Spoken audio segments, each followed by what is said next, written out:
মানুষের জীবনে কিছু স্মরণীয় দিন থাকে যা মানুষ কখনোই বলতে পারে না। ঠিক তেমনি ২৯ এপ্রিল ২০১৪ দিনটা ছিল আমার জন্য খুব স্মরণীয়। কারণ এই দিনটিতে আমি আমার ২য় মাতৃত্বের সুখ অনুভব করেছিলাম।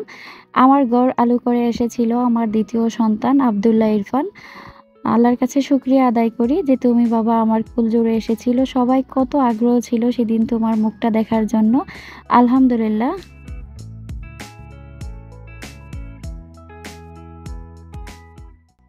হ্যালো এভরিওয়ান, আসসালামু আলাইকুম। বরাবরের মতো আবারও ছোট্ট একটি ব্লগ নিয়ে চলে আসলাম। কাছে এবং দূরে যে যেখান থেকে আমার ভিডিওটি দেখছেন, আশা করছি সবাই ভালো আছেন। আমরা আল্লাহর রহমতে আলহামদুলিল্লাহ ভালো আছি। আজকে আমার মেজো ছেলের বার্থডে স্পেশাল ছোট্ট একটি ব্লগ নিয়ে চলে আসলাম। আশা করছি আজকের ভিডিওটি আপনাদের কাছে ভালো লাগবে। যদি ভালো লাগে তাহলে প্লিজ আমার ভিডিওটিতে একটা লাইক দিবেন।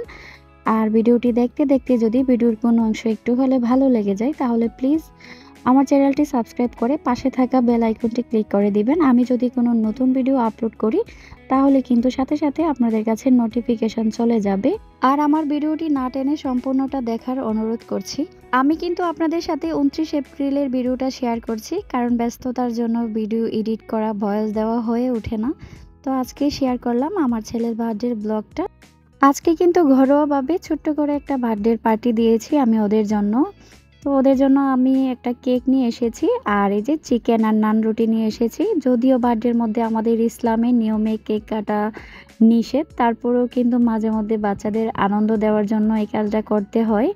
ছোট্ট বাচ্চারা তো ওরা মনে করে যে বার্থডে আসলে কেক কাটতে হবে, কেক খেতে হবে, এটাতেই কিন্তু ওদের আনন্দ। তো ওদের আনন্দটা দেওয়ার জন্যই কিন্তু আমার একটুখানি চেষ্টা, এই আর কি। আর আমি কিন্তু বাসার মধ্যে সবসময় চিকেনটা বানিয়ে থাকি আর নান রুটিটা, কিন্তু এখন আর গরমের জন্য কেন জানি ইচ্ছে করে নাই যে আমি চুলার পাশে দাঁড়িয়ে থেকে নান রুটি আর চিকেনটা বানাবো। সেই জন্য কিন্তু বাইরে থেকে কিনে নিয়ে আসলাম। তো ভাবলাম যে কেকটা যেহেতু কিনে নিয়ে আসতেছি, বা চিকেন থেকে বাইরে থেকে চিকেনটাও কিনে নিয়ে আসি, সেই জন্য কিনে নিয়ে আসলাম। আমরা যখন বাইরে যাই এই দোকানটা থেকে সবসময় কিনে খাই। এই দোকানের চিকেনটা এত বেশি টেস্টি হয়। তো ঈদের সময় কিন্তু আমরা গিয়েছিলাম চিকেন খাওয়ার জন্য, কিন্তু ঈদের জন্য দোকান বন্ধ ছিল, ওদেরকে আর খাওয়াইতে পারিনি। সেজন্য কিন্তু ওদের বার্থডের মধ্যে আমি চিকেনটা নিয়ে এসেছি। তো আমি কিন্তু প্রথমে পরিবেশন করে নিচ্ছি, তারপরে কেকটা কাটবো যাতে ওরা খেতে পারে। ওদেরও খিদা লেগে গেছে। আমরা কিন্তু বাসার মধ্যে ছোট বড় মিলিয়ে ৬ জন সদস্য আছি। একমাত্র আমি আছি মুরব্বি, আর সবাই কিন্তু পিচ্চি পাচ্ছি।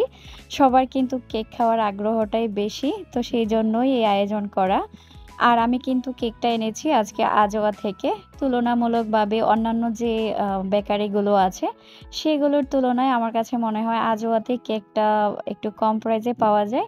আমি যে আজকে কেকটা এনেছি সেটার প্রাইস পড়েছে মাত্র ৭৫০ টাকা। আমি যদি অন্যান্য বেকারি থেকে আনতাম, টেস্টি ট্রিট বা আরবিয়ান, সেগুলোতে আমি দেখেছি দাম ১১০০ টাকা করে বলে। তো এখানের যে আরবিয়ানের আজওয়ার যেটা কেকটা আনলাম সেটা কিন্তু তুলনামূলকভাবে প্রাইসটাও কম ছিল, আর টেস্টটাও কিন্তু খুব ভালো ছিল। আমার বাচ্চাদের যখনই কোনো আমি বার্থডে কেক আনি আমি কিন্তু সবসময় আজওয়াতে ছুটে যাই আর কেক নিয়ে আসি। আর এই যে ওনারা কিন্তু ওনাদের মতো কেক কাটার প্রস্তুতি নিয়েছে, মোমবাতি এনেছে নিজেই কিনে। তো ইবা কিন্তু ওদের সাথে হেল্প করতেছে।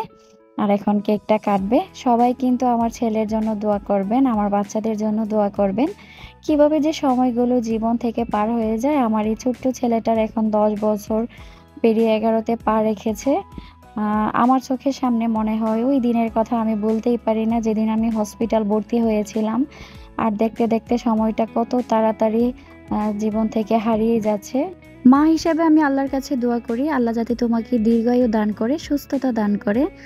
আর এই পৃথিবীতে মহান আল্লাহ পাকের ইচ্ছায় তুমি এসেছিলে, তার ইচ্ছাতেই তুমি বেঁচে আছো।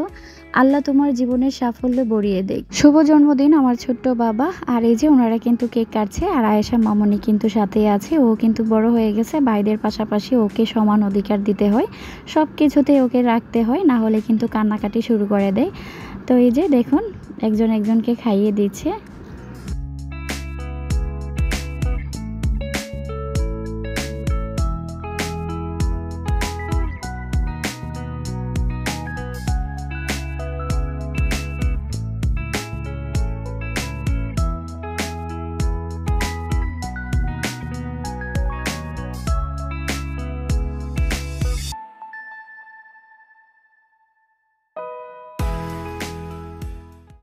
সবাই কিন্তু একটু, একটু করে কেক খেয়ে নিয়েছে। তারপরে কিন্তু আর বাকি কেকটা খায়নি। ওরা বলল যে আগে জাল খাবারটা খাবে, তারপরে নাকি কেকটা খাবে। তো ওদের খুশিতে আমার খুশি। কেকটা রেখে দিলাম ফ্রিজে। এখন আমি ওদেরকে চিকেনটা পরিবেশন করে দিচ্ছি। আর চিকেনের সাথে কিন্তু আমি বাসায় রায়তা সালাদটা বানিয়েছি। ভিডিও শুরুতে কিন্তু আপনাদের সাথে শেয়ার করেছিলাম। আমি কিন্তু শসাটাকে ছোট, ছোট করে কুচি, কুচি করে কেটে নিয়ে ব্লেন্ডারের মধ্যে কিন্তু আমি টক দই দিয়েছি। আর অল্প পরিমাণে লবণ দিয়েছি আর দিয়ে দিলাম চিনি। আর দিয়েছি ৫ থেকে ৬ টা কাঁচামরিচ। এখানে কিন্তু পুদিনা পাতা ইউজ করতে হয় বা পুদিনা পাতার পরিবর্তে ধনিয়া পাতা দিলে হয়। আর আমার বাসায় যেহেতু পুদিনা আর ধনিয়া পাতা কিছুই ছিল না, সেজন্য কিন্তু আমি এটা এমনি বানিয়েছি। তো ব্লেন্ড করে নিলাম সবগুলো উপকরণ নিয়ে কিন্তু আমি এই যে শসার সাথে মিক্স করে দিয়ে সুন্দর করে বানিয়ে নিলাম। আর সবাই এত বেশি পছন্দ করে এই রায়তা সালাদটা। আমিও খুব পছন্দ করি। দেখা গেছে চিকেন আর রুটির চেয়ে সালাদটাই বেশি খাওয়া হয়। সবাই কিন্তু একদম টানাটানি করে খেয়ে ফেলে। এই যে আমার মাটাও কিন্তু তার চেয়ারে বসে খাবার খাচ্ছে আর জালে কিন্তু শুধু ফু, ফু করছে।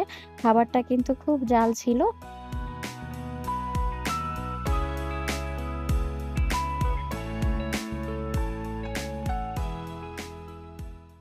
চিকেনটা আর নানটা খাওয়ার পরে কিন্তু আমি ওদেরকে কেকটা দিব। কারণ চিকেনটা এত বেশি জাল ছিল, কেকটা খেলে ওদের জালটা কমবে।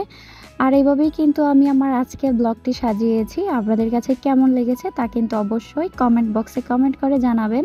আজকের জন্য কিন্তু এখানেই বিদায় নিয়ে নিচ্ছি। আবার কিন্তু চলে আসবো ছোট্ট আরেকটি ব্লগ নিয়ে। আপনারা সবাই ভালো থাকবেন। আমিও আমার পরিবারের জন্য সবাই দোয়া করবেন। আল্লাহ হাফিজ।